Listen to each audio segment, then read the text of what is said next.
Pemirsa, dalam pro dan kontra sudah ada Pak Sulhendri Hasan, Wabendum DPP Golkar, praktisi hukum juga. Selamat malam. Selamat malam, Mbak. Ya, apa kabar ini, Pak? Alhamdulillah baik. Nggak, maksudnya kabar Papa juga gimana begitu? Katanya kabarnya sudah baikan ya, Pak, ya? Sudah keluar dari rumah sakit. Sepengetahuan saya belum. Sepengetahuan saya belum. Kemarin hari Jumat saya terakhir ke sana. Selesai ba'da Jumat, saya sholat Jumat di sekitar rumah sakit. Saya datang ke sana dan saya lihat masih ada di sana. Masih pakai selang-selang, Pak? Oh, sudah tidak. Karena memang sudah ada apa namanya pemulihan yang cukup signifikan lah.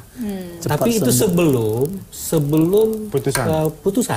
Sebelum putusan. Karena hari Selasa saya ke sana.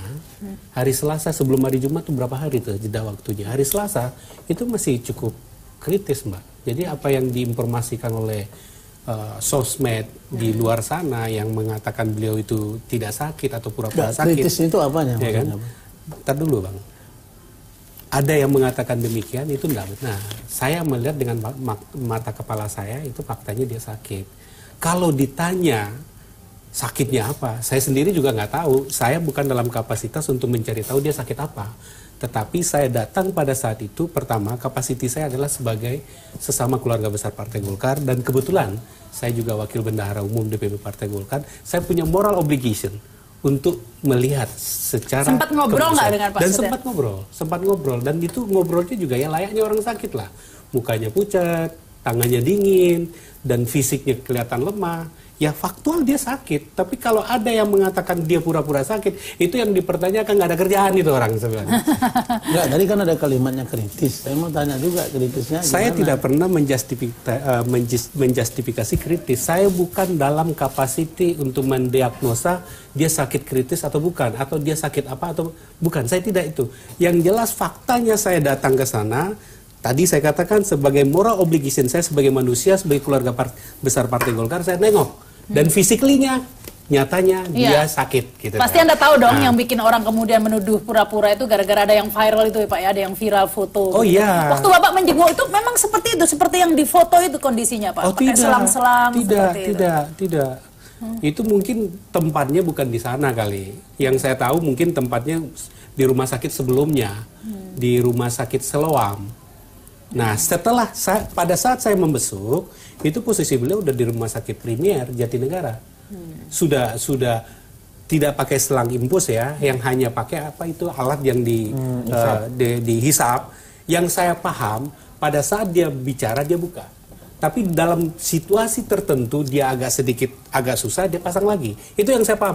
Tetapi apa maksud dan tujuan itu saya nggak tahu. Yang paling penting saya mau klarifikasi kepada publik ini bahwa dia benar sakit.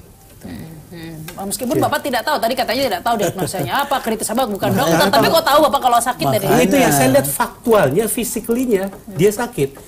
Tangannya dingin, mukanya pucat, badannya lemas, dan posisi tidur di rumah sakit. Kan kita tahu lah, orang pura-pura sakit dan benar-benar sakit kita tahu lah. Physically, walaupun kita bukan dokter. Bukan berarti seorang itu bukan dokter, ketika bertemu seseorang orang itu dalam keadaan sakit dia tidak memahami, bukan berarti. Tapi hari Jumat kondisinya sudah baikan ya, Pak ya? Nah, pada saat saya datang, saya mungkin malam Jumat itu saya sholat tahajud, Mbak. Pada saat sholat tahajud saya baca itu, saya punya WA group di WA saya, bahwa barang siapa yang menjenguk orang sakit, katanya dalam itu sabda Rasulullah, itu orang itu pada saat keluar dari tempat orang sakit itu, kalau dia menjenguk pada pagi hari, maka dia ditemani oleh malaikat 7.000 malaikat dan memohon ampun malaikat itu kepada Allah agar diampunin orang itu. Nah, karena saya baca itu, besoknya saya ulang lagi besoknya. Makanya sakti 7.000 malaikat Pak Rasman. Jelas saja sakti kan. Kita kan berdampingan nih dengan beliau nih kan. Karena duduk ini saja sudah diatur, artinya satu pikiran gitu loh. Tapi dalam konteks pra-peradilan kan gitu. Tapi yang menarik dari pernyataan Pak Wabendum tadi, saya ini orang Golkar juga, Pak. Ya, sama, jadi saya ngerti. Kita gitu, nah, maksud saya juga pingin tahu gitu loh. Posisi Pak Novanto itu kan Bapak katakan tadi kan ada kalimat kritis gitu. Saya mau tanya, ada tadi Bapak ngomong. Jadi kalau kritis ya, itu kemudian buka selang, tutup selang, ini yang mana dulu ini gitu. Nah, kalau saya mengatakan, kalau dalam persoalan pra-peradilan, Pak Novanto menang bukan karena satu, karena dia ketua umum Golkar, karena dia punya pengaruh yang besar, menurut saya pengalaman beberapa kali pra-peradilan, bukan karena Pak Budi Gunawan saja ya, seharusnya menurut saya banyak yang menang. Hanya saja KPK masuk pada unsur 21 P21-nya. Tapi untuk kategori Pak Novanto secara physically, kalau memang beliau misalnya sakit ya katakan sakit, kalau tidak sakit katakan tidak sakit. Apakah salah satu strategi Golkar dalam hal ini Pak Novanto dibawa ke rumah sakit agar tidak ada dipanggil dan tidak ditahan, itu cerita yang berbeda. Maka saya katakan KPK beri ruang gitu loh. Beri ruang kepada orang yang sedang melakukan pra-peradilan untuk tidak diperiksa. Nah, terhadap klien kami Pak Irman Gusman, saya berantem dengan Christian. Karena Pak Irmannya dipaksa gitu loh. Dipaksa, padahal dia mau lebih parah juga dari Pak Novanto. Itu langsung pasang ring 3 jantungnya.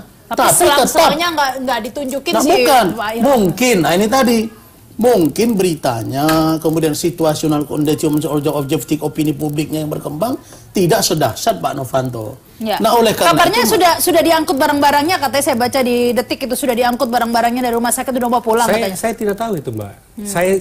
Saya datang ke Jakarta ini barusan, Mbak. Saya tadi di Bandung.